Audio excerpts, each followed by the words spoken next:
Hey everyone, David C. Anderson here coming at you from the Knife Center, and it's that time of the week we're taking a look at the coolest new knives that have just hit our shelves. Let's check them out.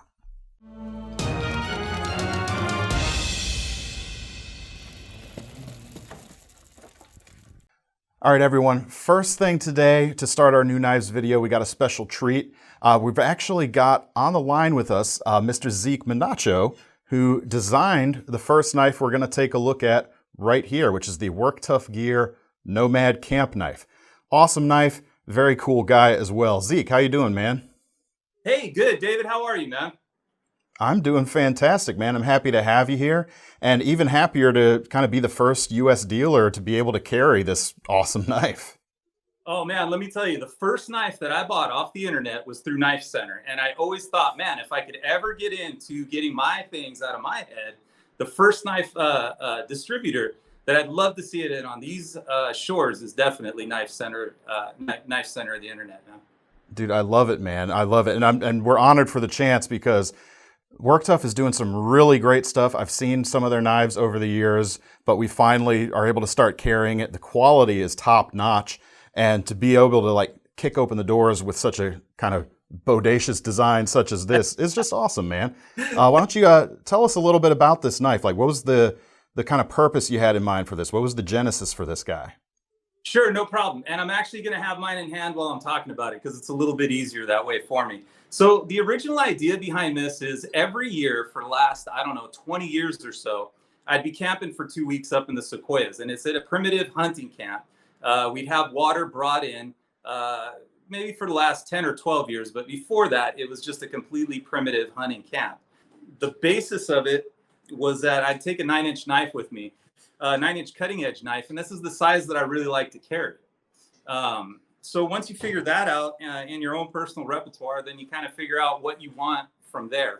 And carrying a bunch of different knives from BK20s to Trailmasters, BK9s, the Ontario stuff, all that good stuff. I just wanted something that was a little bit more dedicated to my own background, which is kitchen culinary use and then outdoors. And that's exactly where this came from. The idea for a reverse Tanto is not mine. The idea for the huge belly is actually a classic Vietnamese field knife. The idea for that reverse Tanto came straight off of the stuff that Warren Osborne would do with Benchmade back in the day. And I really loved that tip, and I carried those knives, and I really thought, man, that would be awesome. I wonder why nobody's using that on a bigger knife. If I ever got a chance to do one, that's exactly what I would do with it. So that was the basis of the start of this. What I really wanted to get into, though, was the ergonomics of it and the way that your hand just kind of fits into it. Yeah, I mean, you're talking a big 10-inch blade here, and you made it a full 1/4 inch thick, so you've got a lot of weight. But that forward grip you just showed up into that choil actually does balance it pretty well. Yeah, and for a big knife, I mean, everybody, the big thing for years was that one tool option idea. Well, I just carried one knife, man, and I really just wanted one knife that I could like get up on something and whittle with if I was, wanting to do whittling that day, or if I wanted to do close-up work. You reach up on this and it makes that balance absolutely neutral from what I've seen. And then, first position for whatever you want to do with it. You want to get into some chopping, and then you can get right up next to that pommel, dude, and get all the way up on the back of that. And now you got geometry on your side for big chops. And it allows you to use the entire knife and get into it when you're working with it like that. Definitely. I played around with one of these a little bit so far. I'm looking forward to getting some more miles on the belt, but right away I could tell like that backed off grip. You've essentially, with the section of belly here right on the front, you've essentially embedded a hatchet blade right here in that section. Like it's the exact kind of geometry and hit you'd be hitting with that. And there's quite a bit of power locked into this blade for sure.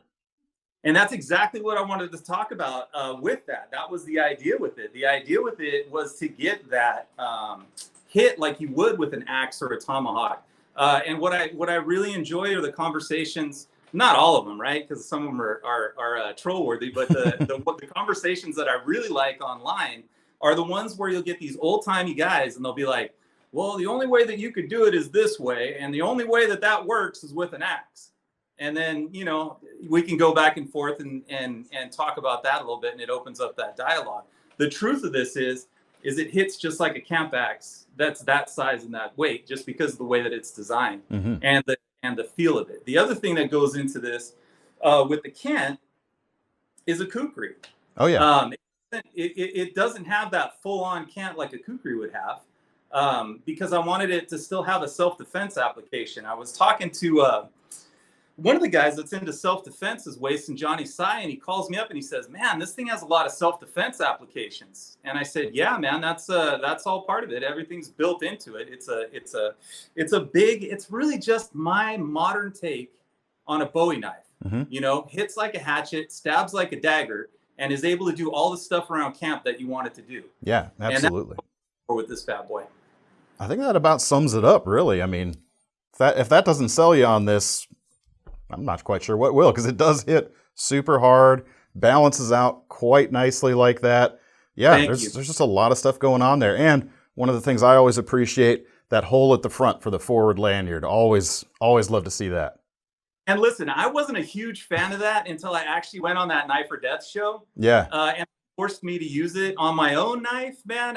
Once I got into that and realized the advantages of it, you won't see a knife that I designed that's got over an 8-inch blade, unless it's a chef knife, that doesn't have a forward lanyard hole, man, because that's business. That's absolutely business. For sure. And the other thing about this with it is, coming from the background that I come from, I like the idea of being able to run a lanyard from there to there, if that's all you want to do. And then you have a little bit more basic retention. If you're using this in like wet environments, you know you're going to get into something slippery. You're doing a lot of butchery that day, something like that.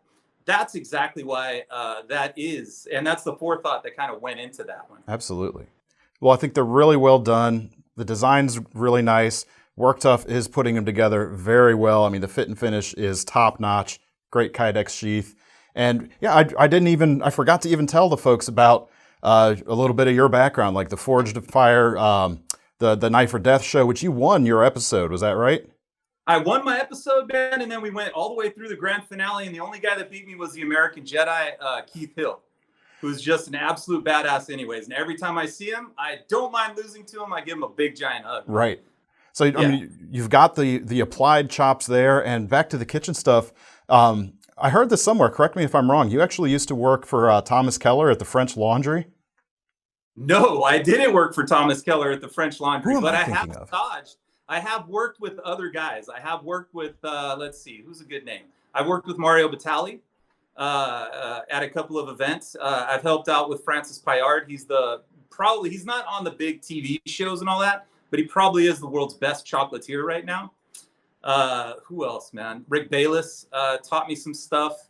So there's some guys that I've learned from through the years that I'm really appreciative for. That's awesome. Yeah, I'm not sure where I heard the Thomas Keller thing. I must have been confusing that with someone else. But needless to say, Zeke, you've been around and you know what you're doing when you're getting into the design stuff here for sure. Thank you, I appreciate it. Yeah, Le Cordon Bleu graduate though, man. So I got a silver cross in my background too. Fantastic, man. Good stuff. Dude, well, thanks for taking the time out to show us this knife. Brief as though our window here was. Really love talking to you, man. Oh, dude, it was an absolute pleasure. I'm so happy to be paired up with KnifeCenter on this. I'm so happy that you're the guy that's there doing it. I'm so happy to be interviewed by you. And thank you, man. I truly appreciate it. Us too. Thanks so much, Zeke. We'll get together soon, I promise. Right on. Have a good one, guys. All right. But anyway, guys, just a really cool knife. I'll run over a few quick specs that we didn't cover in the video. Like I said, 10-inch blade, 9 inches of cutting edge, SK85 carbon steel, which is the same thing as SK5. It's literally the same thing, just the standards agency that is in charge of that changed its name. So it's the same stuff if you know what SK5 is. Nice and tough for a big, thick blade like this. Crisp spine here on the leading edge, so you can scrape a fire steel if you want. Nice pinch point there when you balance and choke up on the forward finger choil there. Excellent, highly polished convex edge, orange and black G10. It's kind of like our signature G10 color. It's almost like they knew these were coming to the KnifeCenter or something. $235 for these guys. Check out this spine treatment there. Everything is super flush and clean, just exceptionally well put together. All right, next up, we've got a few KnifeCenter exclusives to unveil on this series of videos. The first is the much anticipated, less expensive versions of the Artisan Cutlery Centauri, designed by Ray Laconico. And we're very happy that a couple of our exclusive versions of this knife are the first to actually hit the market. 2 different sizes and 2 different handle materials on each. We've got the small here with the roughly 2.9 inch blade, and the larger one comes in about 3.5 inches. Now I'll get into the materials on these in just a second, but the blade steels are quite good and the prices are quite good on these as well. Original frame lock versions of this knife came in about $200. Well, these guys are almost half that price. The small versions right now, we have priced at about $105, and we're about $120 for the larger versions. And the main difference is inset liner lock as opposed to the frame lock of the kind of full fat version, if you want to call it that. But in a way, I think especially on this design, when you have, especially on the larger version, we have this nice big panel for the kind of handle material to show. You get it on both sides. It really kind of creates a whole new character for this design. Now we've got 2 material selections right now, and I think they both kind of lend themselves to a different character. For a more kind of like slightly harder working vibe, we've got orange and black G10, similar to that work Tuff we just saw, but more of a like a side cut type of pattern. You get that kind of coral look going on, and matching G10 backspacer as well, with blue accents on the pivot and on the milled titanium pocket clip. And then for the blade itself, we've got S35 VN blade steel, which really good, and it's the same stuff that was on the $200 versions of these knives. So a really great price and a really great steel wrapped up in this guy. Modified Wharncliffe shape here. You have a little bit of belly, but you've got overall just that really aggressive cutting shape for some of those heavier cuts, especially pushing down through some material like breaking down a bunch of cardboard or that sort of thing. These are front flippers as well. You got ball bearings in the pivot, and fortunately, I'm able to do these fairly easily. So if it's something you maybe sometimes have trouble with, it's a little bit of an easier one to operate, at least for my hands. Now the smaller version here shows the other color, or the other materials variant, but again, you can get this in both sizes, large or small, but Packawood handles with the VG10 Damascus that they use. Again, same stuff as used on the $200 versions from before, or at least on the small version, it would have been $180 versus $105 for the small version available now. This one definitely has a little bit more of a kind of old school vibe to it, even though you have a fairly modern shape. Same great specs essentially. Like I said, VG10 steel, sub 3 inches on the blade length here, but again, a nice wide profile that could handle some bigger cuts if you needed it to. And you can even get a lot of handle real estate on that guy. If you choke up just a little bit, even though my hands are slightly larger than average, I can still get all 4 of my fingers on there, no problem. Really push through some stuff. Just really cool vibes with this material combination. I really like that Packawood with that specific colored accents. Looks fantastic, and maybe doesn't flip quite as easily for me as the large one does, but as you can see, it slow rolls out just fine. Next up, another new exclusive, and I'm really excited about this one as well. This one probably even more of a bargain than those Artisans. New versions of the Bestech Swordfish with S35 VN blade steel.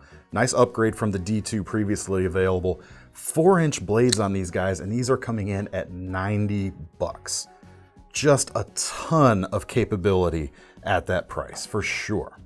As you can see, we went with kind of a tuxedo vibe for these in 2 different versions. You've got, both of them have the black G10 bolsters with the white G10 handles, and then we've got a satin finish blade version, and all the hardware matches that except for the deep carry pocket clip, which is black. And then the black bladed version, all of the rest of the hardware is black as well for slightly stealthier appearance, even though you do have that nice big blaze of white. Both look good. Honestly, I kind of prefer the satin in this case, which I'm kind of surprised by. Even though I'm a satin blade guy in general, I thought the black would look better out of the 2, but I think I like the satin. Oh yeah, liners also. Satin liners to match versus black liners to match on the black blade. Now, even with the classier vibes, talk about a guy that can really get a lot of work done. Excellent full handle grip, no problems there. Fantastic blade shape, great length, good point there at the tip to do some piercing work if you need to, and plenty of real estate for some heavier cuts.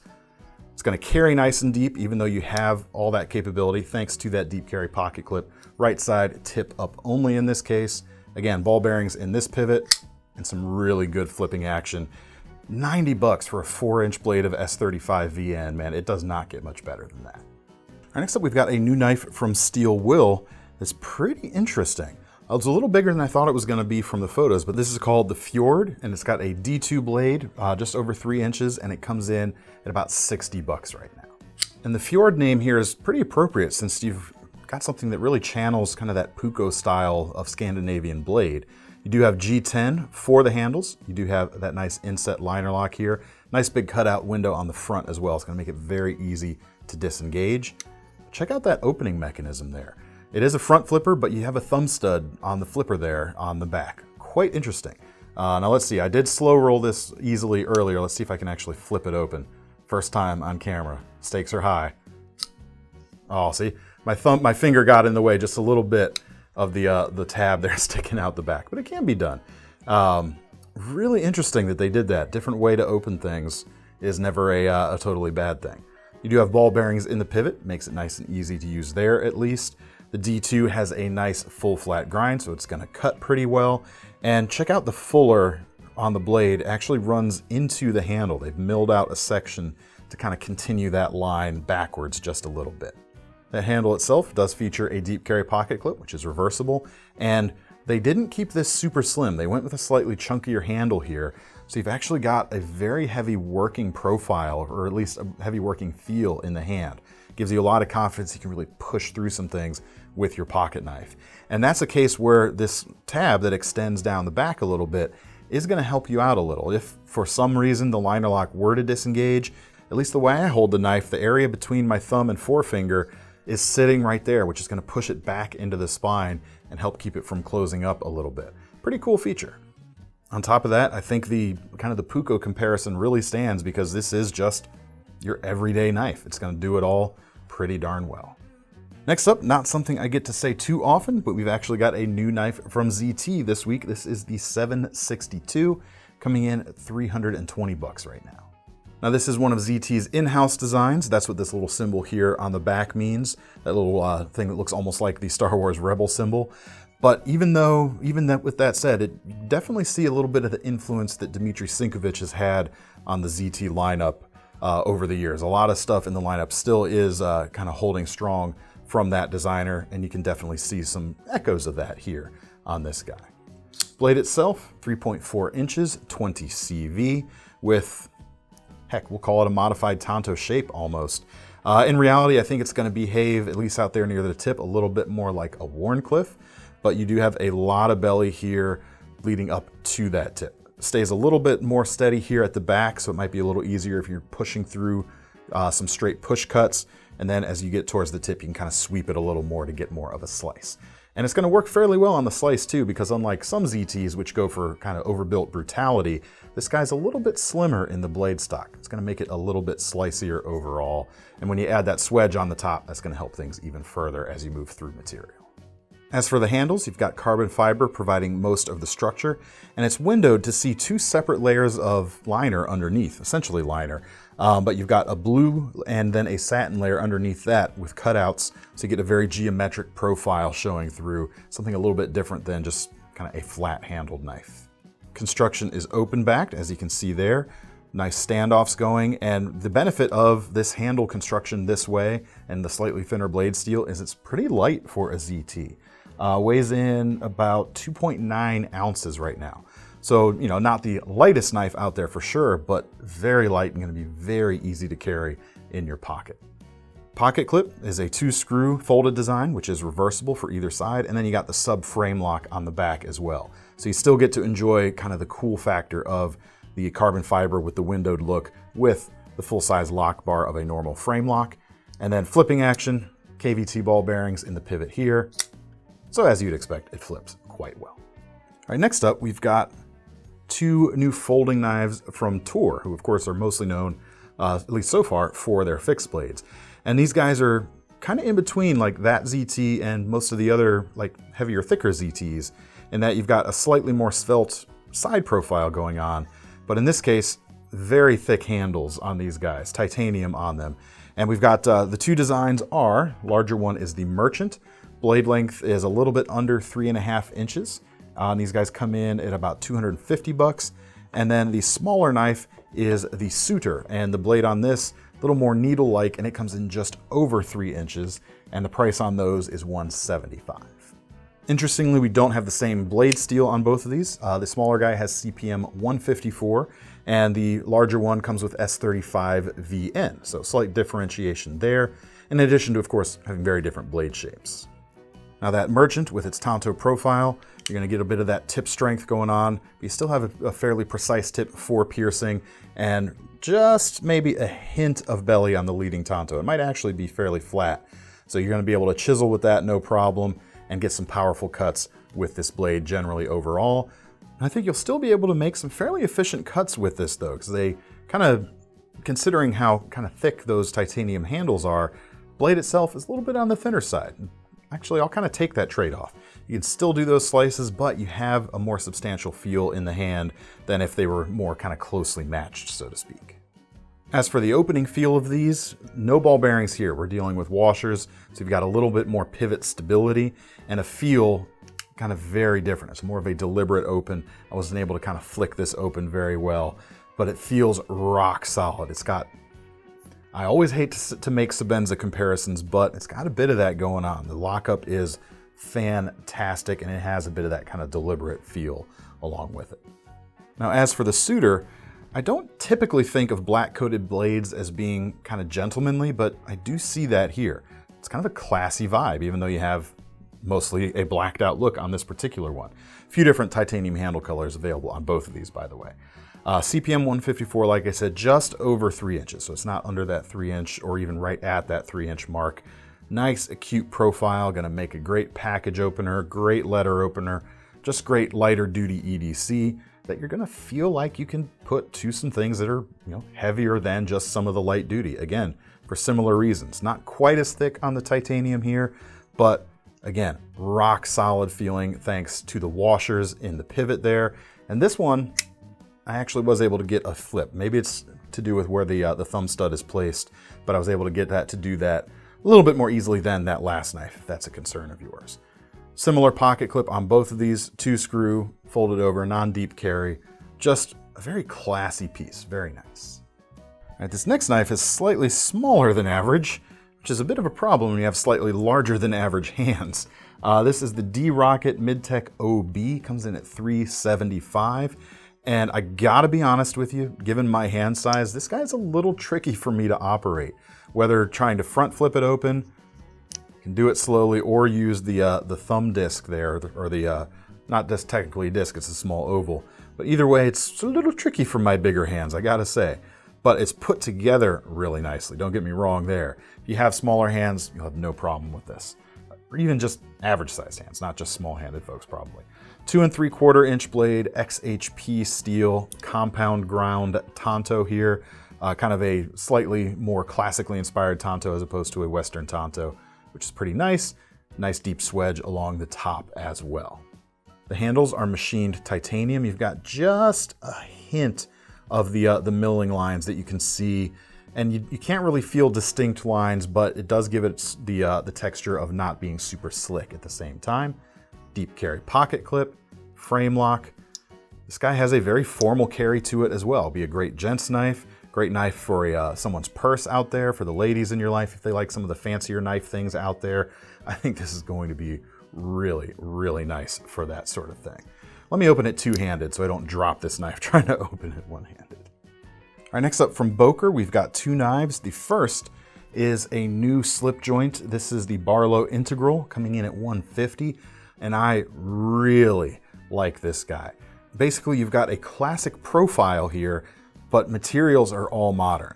The handle especially takes a really strong departure from most slip joints out there, because you've got micarta liners as opposed to any kind of metal, micarta bolster, and then a burlap micarta main section on both sides. Looks really cool, I gotta say.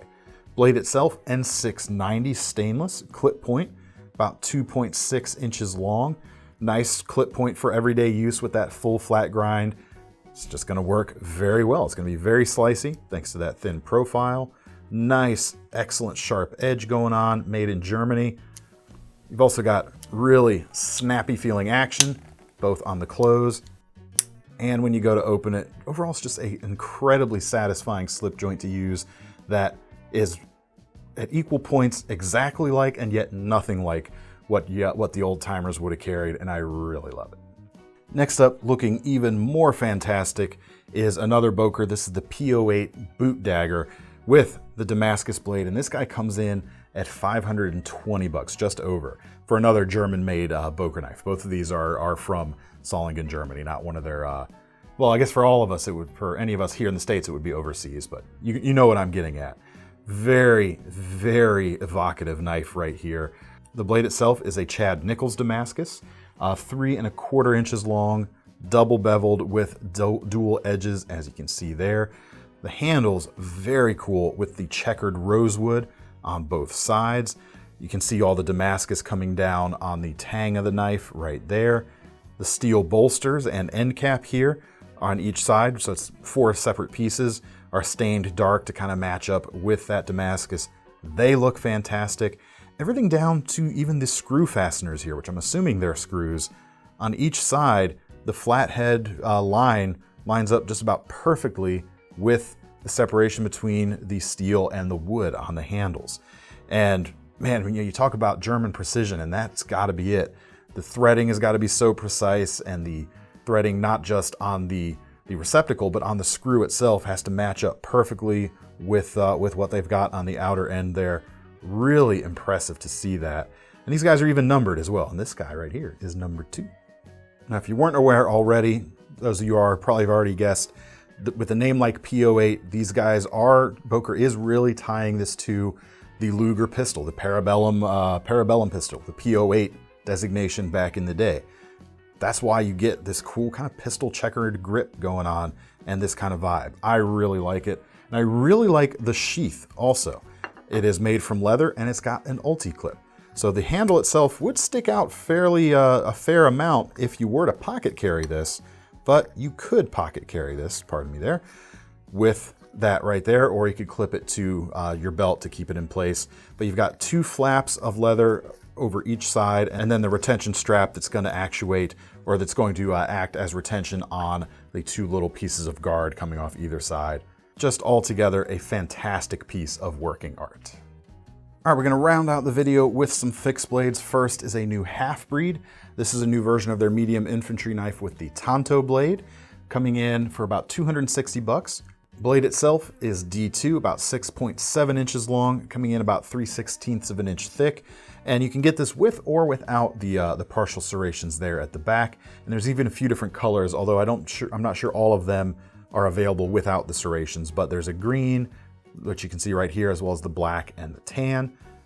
G10 on the scales themselves with slightly scalloped texture that actually do a pretty good job, at least for me, of kind of walking my fingertips to the right place so that it's not kind of straddling the peak of any of those. It's going to hold in quite well.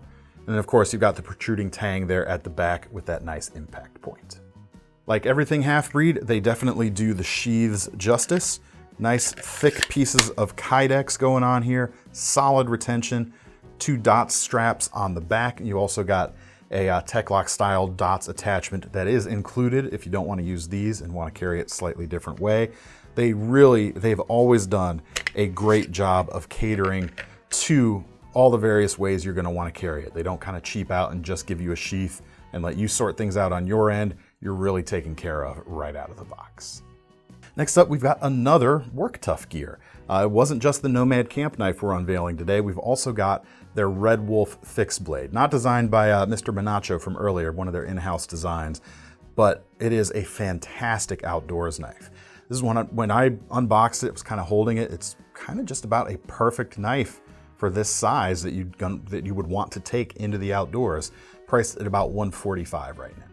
Blade length is about 5 inches. We're at about, we're somewhere in between 1/8 and 5/32 of an inch. We're at about 0.15. And you've got that high flat grind with plenty of belly for skinning tasks if you needed it.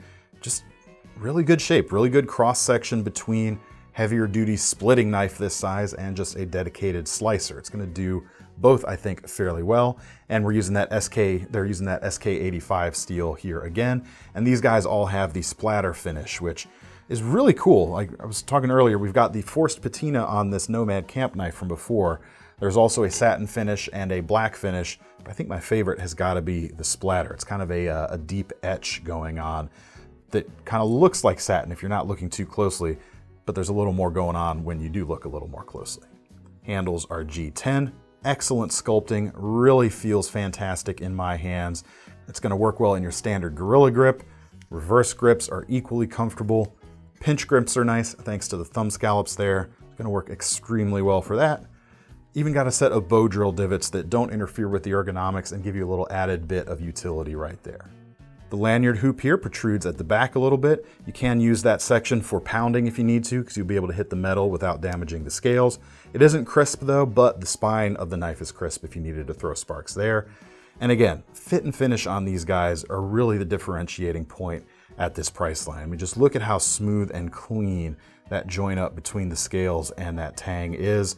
The edges are nice, they're sharpened very well, really highly refined convex edges going on, just a whole lot to love. Now, I didn't show the sheath on the Nomad from earlier, but it's similar essentially in concept to this. Folded over Kydex, standard Kydex attachment at the back with a nylon drop loop. Has a little bit of Velcro and a snap there so you don't have to unthread your belt if you wanted to get it on and off. Holds things in quite nicely. There's a few extras in that in the box as well, including a nice fire steel, although there's no loop on the sheath to carry it with you, but a nice little add-on nonetheless. And last but not least, we've got 4 new knives, well, 3 knives and a tool, or 2 knives and a tool and a machete. The Mountain Pass series from Condor is here. All of them similar specs, at least in terms of materials. The first is the Mountain Pass Carry, comes in about $85. And you've got a 440C blade rather than carbon steel in this case. Nice and short, comes in about 3.5 inches, very easy to control for your general purpose bushcrafting stuff. With that Scandi grind, it's gonna work well. Natural micarta with red liners, removable scales in this case actually, but put together quite nicely. Fills the hand just enough for a knife this size. Sheath is brown leather, buries itself in there, and you've got a 2-way belt loop on the back. You're going to be able to carry this either horizontally or vertically. Either way, no problem. Next up is the Mountain Pass camp knife. Not much more expensive at about $90. This guy is carbon steel. We've got 1095 here.